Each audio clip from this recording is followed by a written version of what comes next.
Good morning. इस video में हम सभी जानने वाले हैं S8 जो कि हिंदी भाषा का शिक्षण शास्त्र है, प्राथमिक स्तर का सेकेंड ईयर का पेपर है जो है ना। और यही चीज़ S9 में भी है, ठीक। S9 में S9E करके, ठीक है। तो S9E जिनका है वो, और S8 में S8 तो सबका रहेगा। तो ये जिनका S9 में हिंदी का शिक्षण शास्त्र है वो भी इस वीडियो को अवश्य रूप से देखें। दोनों का चूँकि लगभग मिलता जुलता है, थोड़ा सा लेवल अप है उनका S9 वाले का। तो ठीक है, इसमें जो पढ़ना है उसको हम लोग अच्छे से देखते हैं और समझते हैं। सबसे पहले इस चीज़ को देखिए और आप लोगों को बताते चले। आप लोगों का बहुत बहुत शुक्रिया। कभी हम सब्सक्राइब के लिए नहीं बोलते हैं, सब्सक्राइब लाइक के लिए, लेकिन फिर भी आप लोग इतना आप लोगों की मदद से बहुत हेल्प होता है। चलिए, बहुत बहुत शुक्रिया। ठीक है, अब हम लोग देखते हैं असल में है क्या। सबसे पहले हिंदी का शिक्षण शास्त्र, उसमें है, आप यदि सिलेबस देखिएगा, चूँकि पढ़ना तो हमें पाठ्यक्रम के अनुरूप ही है ना। और अभी जो समझाएंगे या हम लोग देखेंगे यहाँ पर, उसको अच्छे से समझिएगा, चूँकि इसी पैटर्न पर एग्जाम में सवाल पूछता है, लगभग ऐसा ही रहेगा आपको। ठीक है, तो अब देखते हैं। सबसे पहले जैसे ही हिंदी शिक्षण का या फिर किसी भी भाषा का शिक्षण शास्त्र है, अंग्रेजी का, उर्दू का, संस्कृत का, किसी का भी शिक्षण शास्त्र का जिक्र हो, तो वहाँ पर सबसे पहले आपको भाषा के बारे में लिखना है। जैसे यहाँ पर लिखेंगे हम, भाषा क्या है। आपको यदि एग्ज़ाम में आ जाता है, परीक्षा में पूछ दी जाती है कि अगर इस तरह से पूछ देता है कि हिंदी किस प्रकार से भाषा का अर्जन के बारे में पूछ देगा, या फिर भाषा का जो एक फॉर्मल इनफॉर्मल में यदि पूछ देगा तो फिर आपको दिक्कत हो जाएगा। तो इसलिए सबसे पहले आपको भाषा के बारे में बताना पड़ेगा कि सबसे पहले ये बताना पड़ेगा, जैसे भाषा क्या है। भाषा एक संचार का माध्यम है जिसकी सहायता से हम क्या करते हैं, अपने भावों, विचारों, अनुभवों, अभिव्यक्तियों आदि को दूसरों के समक्ष कैसे प्रकट करते हैं। ये चीज़ बहुत महत्वपूर्ण है। लिख कर, पहले सबसे पहले आता है बोल कर, लिख कर, इशारे से, ये 3 है। ठीक, फर्स्ट ईयर में बहुत महत्वपूर्ण होता है, ये एग्ज़ाम में पूछता है। और सेकेंड ईयर वाले आप इसको हल्के में मत लीजिएगा। बोलकर, सुनकर सीधा एग्जाम में पूछ देता है। भाषा संचार का माध्यम, इसी तरह से आपको पूछ देगा। भाषा कितनी भाषा का माध्यम, कैसे हम अपने बातों को दूसरों तक पहुंचाते हैं, इस तरह से प्रश्न आ सकता है। बोलकर, लिखकर या फिर इशारे से। अब इसी में और एक चीज़ देख लीजिए, बोलकर, लिखकर या फिर इशारे से, यानी भाषा का कितना प्रकार हुआ। एक तो बोलकर दूसरों को तक पहुंचाए हम, एक सांकेतिक भाषा हो जाएगा, लिखित भाषा हो जाएगा, एक मौखिक भाषा हो जाएगा। बोलकर मौखिक, और ये क्या है, लिख कर। तो फिर जैसे ही लिख कर की बात आई क्या, तो ये अच्छा, ये लिख कर है ना। लिखित, अगर बोलने की बात आई तो मौखिक, लिखने की बात आई तो लिखित, और इशारे की बात आई तो सांकेतिक। यानी 3 प्रकार की भाषा है, मौखिक, लिखित और सांकेतिक। ठीक है, उम्मीद है आपको समझ में आ गया होगा। और पहले भाषा समझाने का यही तात्पर्य था कि कहीं भी अगर हिंदी, अंग्रेजी या फिर संस्कृत, उर्दू, किसी का भी शिक्षण शास्त्र आए तो सबसे पहले हम लोग भाषा को समझेंगे। भाषा क्या है, संचार का माध्यम है। अब आगे जो आपके सिलेबस में है वो ये है कि लेखन क्या है।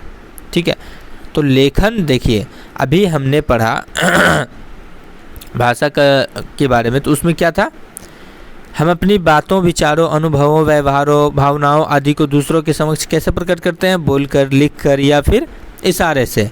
तो बोलकर प्रकट किए तो मौखिक, लिखकर प्रकट किए तो लिखित, इशारे से प्रकट किए तो सांकेतिक। जैसे ही हम लिखकर प्रकट किए तो यहाँ पर क्या आ गया, हमारा लेखन जो है माध्यम बन गया। किसका माध्यम बन गया, संचार का। अगर हम अपनी भावनाओं, विचारों, अभिव्यक्तियों आदि को, या फिर सीधी बात में समझिए, यदि हम अपनी बात को दूसरों तक पहुंचाने के लिए लेखन का सहारा ले रहे हैं, तो वो लेखन कहलाएगा। यानी लेखन क्या है? एक प्रकार का माध्यम है जिसकी सहायता से हम अपनी बातों, विचारों, अनुभवों आदि को दूसरों के समक्ष प्रकट कर पाते हैं। उम्मीद है अब आपको समझ में आ गया होगा। अब एक चीज़ था, अभी जो हम भाषा की बात किए थे, तो भाषा कौशल एक होता है, भाषा कौशल और या फिर भाषा की दक्षताएं। तो ये भाषा की दक्षताएं या फिर कौशल मतलब स्किल, भाषा का कितना स्किल है ना, सीधी सी बात है। सुबोपली इसको बोलते हैं, ठीक है। ओहो यार ये छूट गया, ओकार छूट गया, ठीक ना। तो अब देखिए भाषा की जो दक्षताएं हैं उसमें है सुबोपली बोलते हैं उसको, ठीक ना। अभी ये समझाएंगे ये कैसे है। अगर आप लोग समझे होंगे तो कॉन्सेप्ट होगा तब तो ठीक है, वरना अच्छे से समझिए। सुबोपली में है सबसे पहले सुनना, फिर बोलना, फिर पढ़ना और अंत में लिखना। और ये सुनना ही क्यों दिया गया पहले? इसलिए कहा जाता है कि एक छात्र को या फिर किसी भी व्यक्ति को अपने जीवन में एक श्रोता पहले बनना चाहिए, वक्ता बाद में बनना चाहिए। क्योंकि जब तक वो सुनेगा नहीं, समझेगा नहीं, ग्राउंड जो लेवल पर बातों को सुनेगा, समझेगा, फिर वो उसे अंत में बोलना चाहिए। और एक छात्र के जीवन में देखिए, सबसे पहले वो कक्षा गया, सुना, वहाँ बीच में संवाद हुई, बातें हुई, सबसे पहले शिक्षक ने जो पढ़ाया उसे सुना, फिर बीच बीच में उसे आवश्यकता पड़ी तो उसने प्रश्न किया, फिर बीच बीच में शिक्षक अगर खड़े करके कुछ बोर्ड पर लिखे या फिर उसे कहे पुस्तक पर पढ़ने के लिए तो उसने पढ़ा। और अंत में आता है लेखन, फिर उसे कुछ लिखने के लिए दिया जाता है, होमवर्क दिया जाता है वगैरह वगैरह, ठीक। तो ये होता है सुबोपली, सुनना, बोलना, पढ़ना, लिखना। इसको इंग्लिश में बोलते हैं listening, speaking, reading and writing, LSRW, ठीक है। इसे बोलते हैं देखिए LSRW, इंग्लिश में भी आप लोगों को आवश्यकता होगी। अब एक है आपके सिलेबस के बियॉन्ड हम जा रहे हैं एक चीज़ आपको बताने के लिए, ठीक है, जो कि बहुत महत्वपूर्ण है। इस वजह से हम सोचे सिलेबस इसमें PDF में नोट्स में इंक्लूड कर देना बेहतर है। जैसे लेखन तत्परता है एक, ये क्या है इसको समझिए। लेखन तत्परता का अर्थ होता है, और इसका विकास वगैरह टोटल जो है कि अच्छे से समझना होगा। लेखन तत्परता है लेखन में प्रयुक्त मांसपेशियों का समुचित विकास। अब इससे क्या तात्पर्य है? जैसे बच्चा जो होता है 2 साल 3 साल का, वो कैसे उसे कलम दिया जाता है पकड़ने, तो वो कैसे पकड़ता है? यदि उसकी ये अंगुलियां हैं तो वो क्या करता है, हाथ में ये अंगुलियों में ना फंसा करके सीधा वो हाथ से कलम पकड़ता है। इस बीच में ही उसके कलम आता है। वो हाथ से कलम पकड़ता है, न कि अंगुली से कलम पकड़ता है।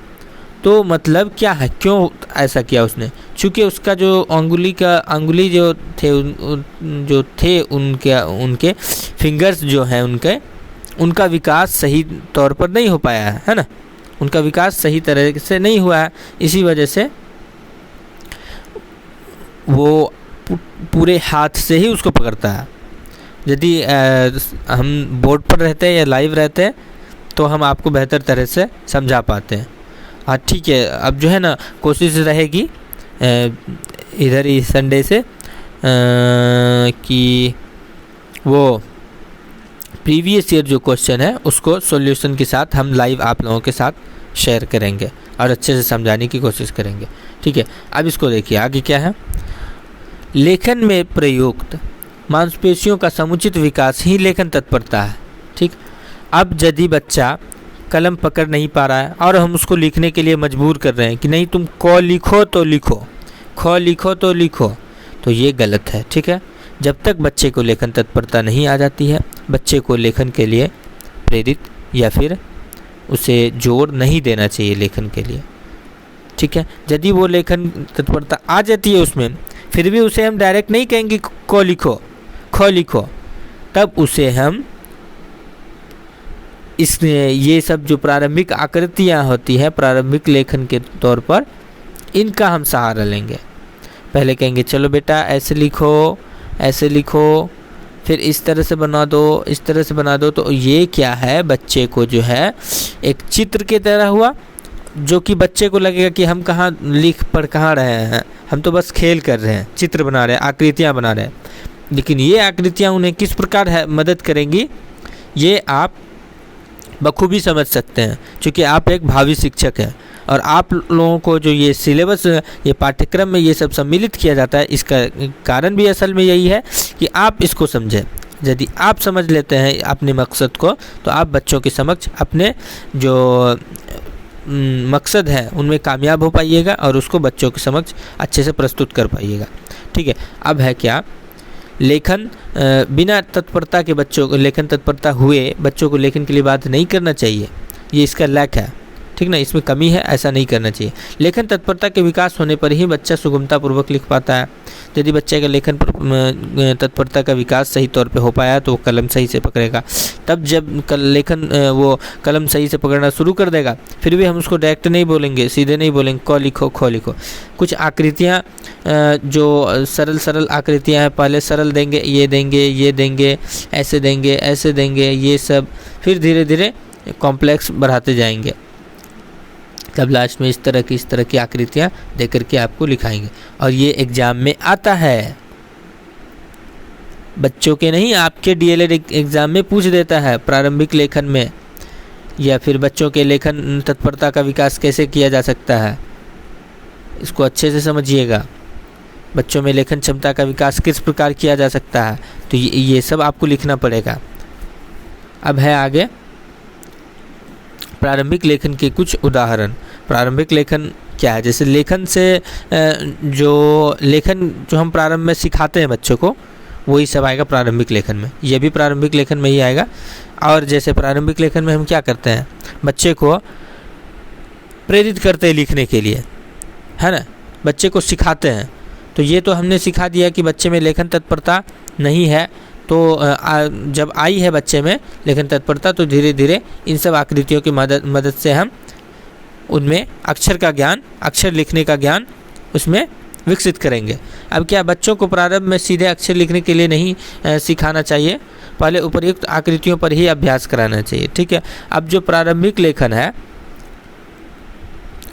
उसमें क्या है, जैसे बच्चे को हम लेखन सिखा रहे हैं, तो प्रारंभ में क्या करें, कुछ जैसे कि ऐसा नहीं बोलेंगे, उसको हार्ड पहले ही नहीं देंगे लिखने, जो कठिन चीज़ें हैं वो पहले ही नहीं बोलेंगे।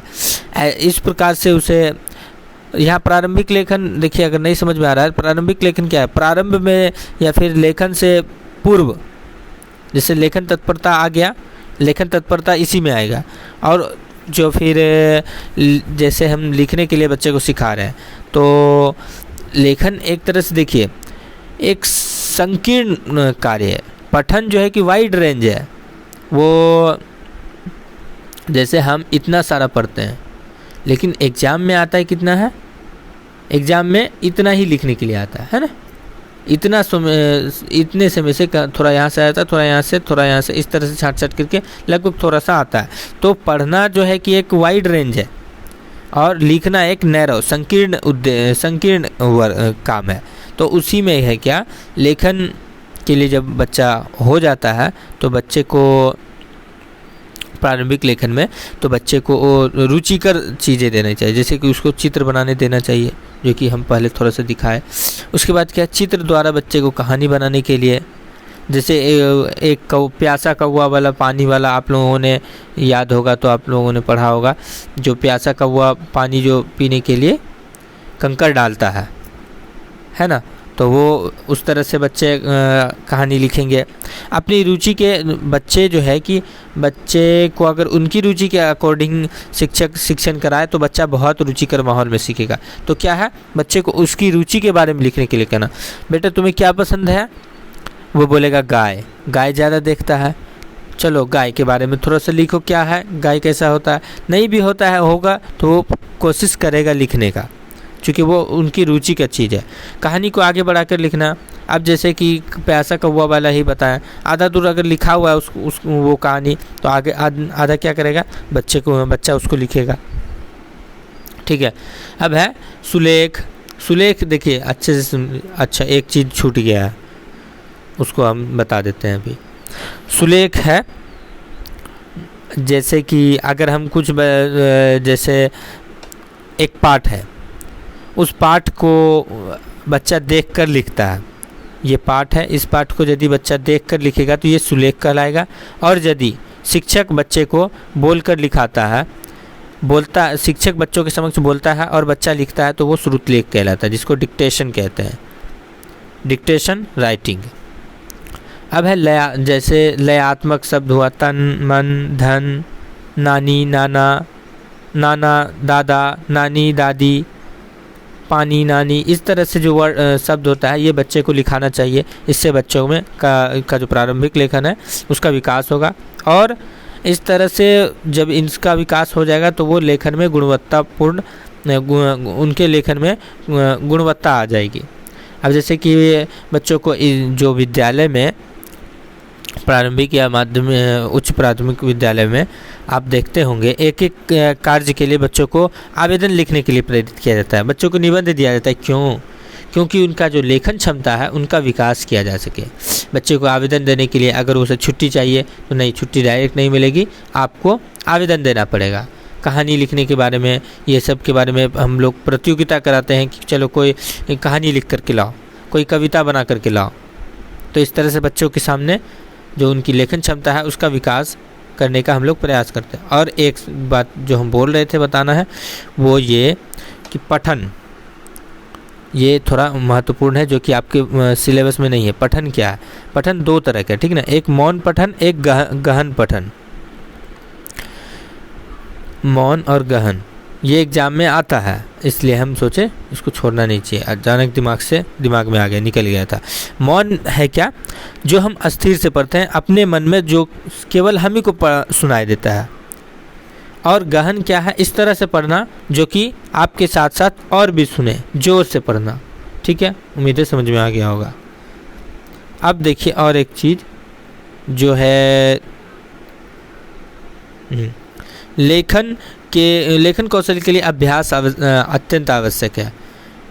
तो इसका ये कहने का मतलब है हम लेखन सीख लिए, मानिए कि बच्चे को इन सब की सहायता से हमने लिखना सिखा दिया। अब क्या है, बस उसको आगे जो वर्क है उसका वर्क हम जारी नहीं कर रहे। जैसे विद्यालय में पढ़ रहा है चलो जिस दिन पढ़ाई हुई बस उसी दिन, तो बच्चों को इन सब के लिए प्रेरित करने के लिए उसे समय समय पर प्रतियोगिताएं कराई जाती है विद्यालय में। निबंध प्रतियोगिता, कविता लिखने के लिए, कहानी लिखने के लिए प्रोत्साहित किया जाता है। क्यों? क्योंकि उनके लेखन क्षमता का विकास का अभ्यास होता रहे। और लेखन के लिए अभ्यास, ये लेखन के लिए मूल रूप से अभ्यास अत्यंत आवश्यक है। ठीक है, इसको आपको समझ लेना है। अभ्यास का नियम, तत्परता का नियम जो सीखने का है वो थॉर्नडाइक का है, वो हम लोग आगे सेकेंड पेपर में जिक्र करेंगे, इसलिए हम अभी यहाँ नहीं बोल रहे थे। ठीक है। उसके बाद है शिक्षण के कुछ महत्वपूर्ण शिक्षण विधियाँ, ठीक ना, जो कि केवल हिंदी ही नहीं हर विषय के शिक्षण अधिगम में आपको सहायता करेगा। तो इसको हम लोग अच्छे से समझते हैं, ज़्यादा हमने लिखा नहीं है, एक एक वर्ड में लिख दिया है ताकि आप एक तरह से समझ पाएँ।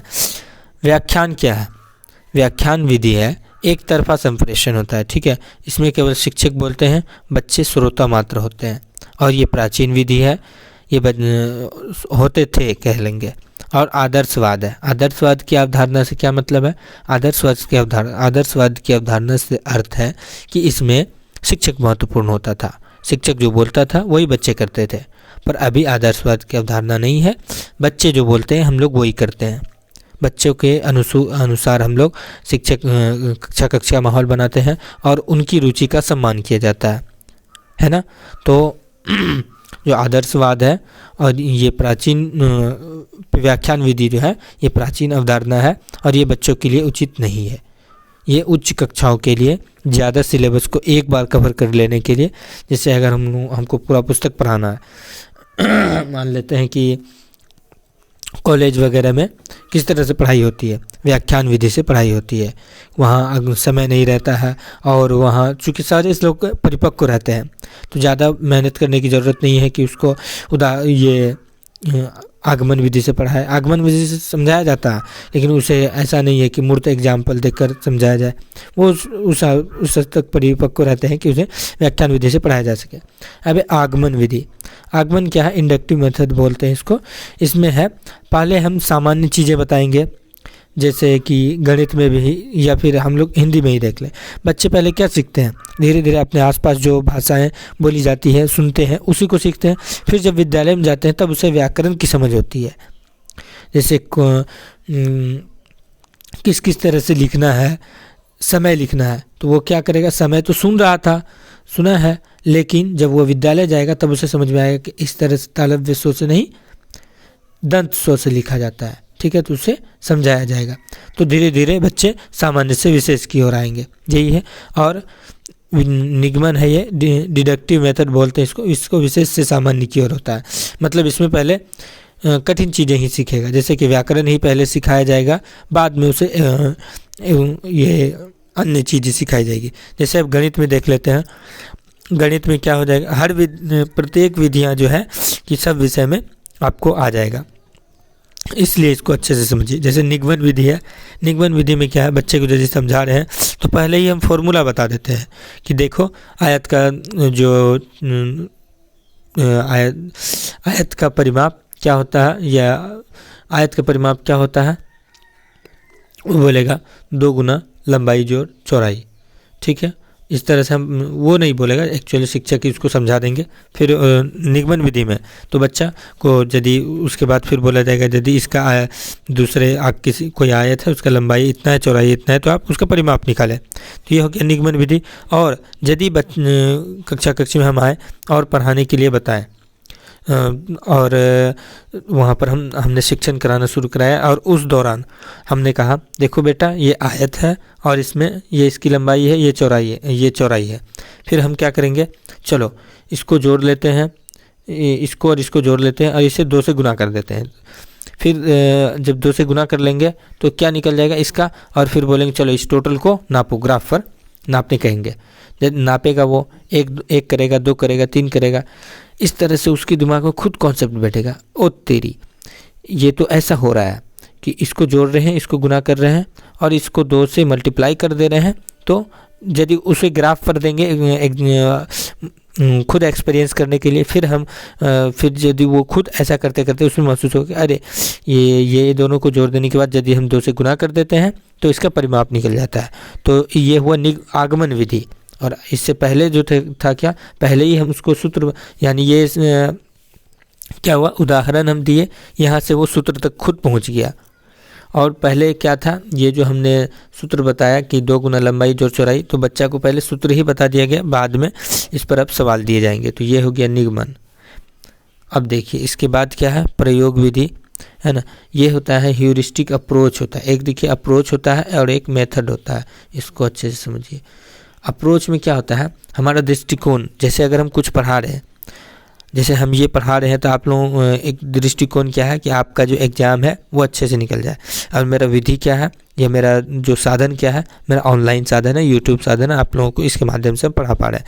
तो इसी तरह से होता है ह्यूरिस्टिक अप्रोच से बच्चों में, एक होता है अप्रोच, एक होता है मेथड, दिमाग से देखिए निकल जाता है, ठीक। तो अप्रोच में क्या है, हमारा दृष्टिकोण, हम बच्चे को किस दृष्टिकोण से पढ़ा रहे हैं, बच्चे में किस प्रकार की प्रवृत्ति के विकास के लिए पढ़ा रहे हैं। तो यदि बच्चों को खोजकर्ता बनाना है, एक बच्चा खुद प्रयोग करके सीखे, उसके लिए ह्यूरिस्टिक अप्रोच का यूज करते हैं, जिसमें प्रयोग विधि, डेमोन्स्ट्रेशन मेथड आ जाता है, ठीक ना। तो एक होता है अप्रोच, एक होता है मेथड।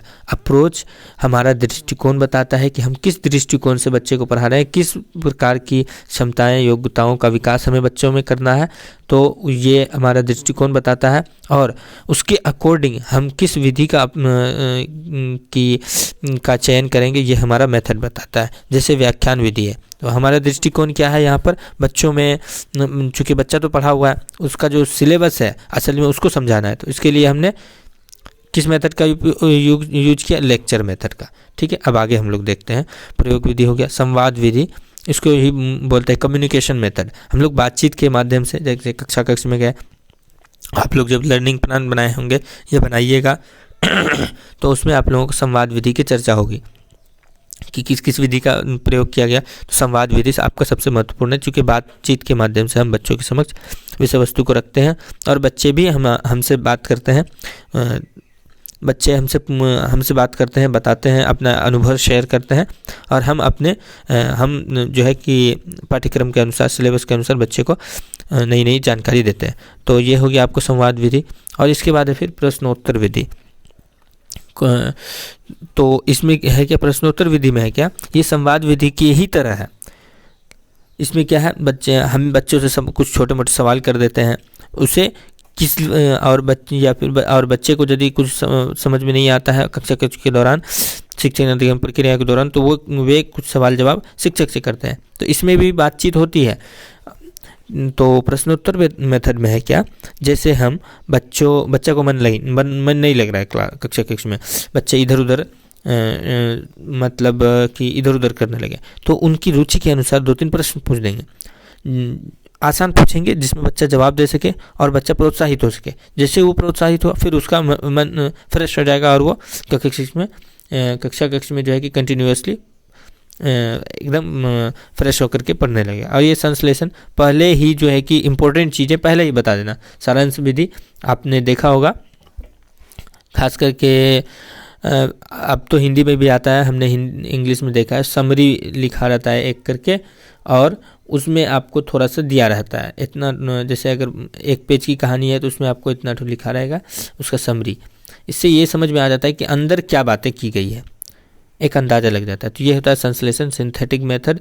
ये आपको गणित में भी है, तो जिसमें एक नियम वगैरह जो है कि वो एनालिटिक मेथड में आता है। गणित में ये आपको एक नियम ये सब जो है कि सीटेट में पूछता है मैथ्स में, इसलिए अच्छे से इसको समझिएगा। और है विश्लेषण, छोटी चीज़ों को बड़ा करके बताना। इसमें क्या है, संश्लेषण में बड़ी चीज़ों को छोटा करके बताना और विश्लेषण में है क्या, छोटी चीज़ों को बड़ा करके बताना, छोटे सारांश को बड़ा करके बताना।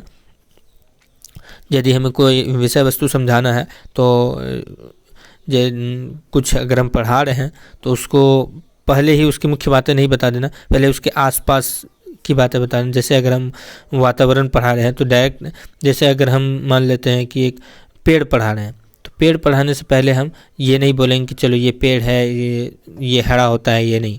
पहले जानवर पढ़ाएंगे, हम क्या खाते हैं, गाय भैंस क्या खाता है, तो इस तरह से बच्चे को पहले पेड़ पर लाएंगे।